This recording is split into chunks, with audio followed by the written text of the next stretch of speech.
Foreword to the second edition. The end of certainty. An Excession event marks the point where a sudden shift redefines success in a market.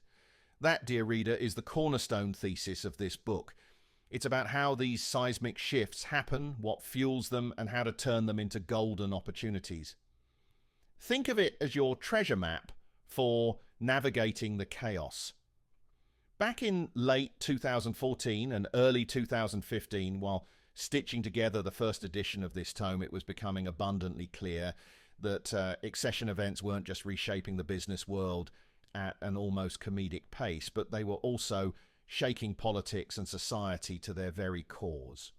While this book primarily unpacks the business implications of these events, the foreword for this second edition compels me to briefly step into the societal fray, not unlike an Englishman stepping onto American soil with one eyebrow skeptically raised.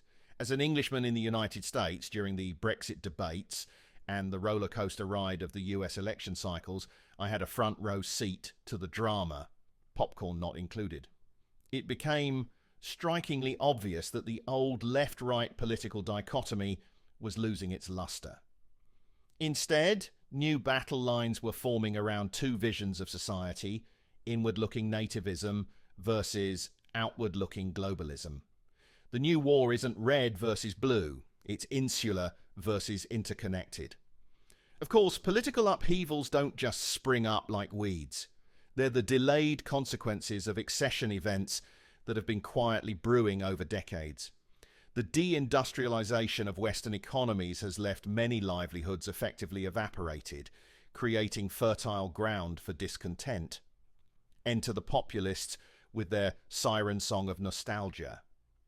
Promises of a return to a mythical golden age of blue-collar jobs, unchallenged by foreigners or globalization.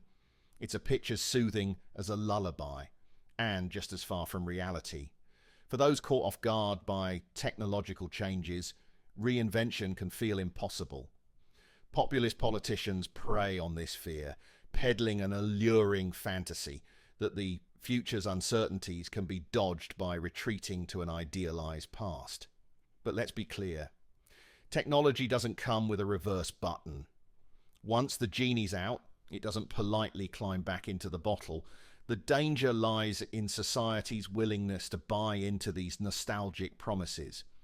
If we're seduced by nationalism and populism, we risk stalling progress. But if our institutions rise to the challenge, helping those displaced by rapid change rather than abandoning them, then the accelerating pace of innovation could usher in a new era of prosperity. The stakes are high.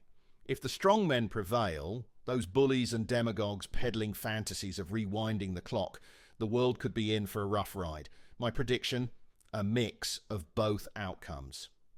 Some nations have already succumbed to this retrograde pull, and it's a tragedy for them.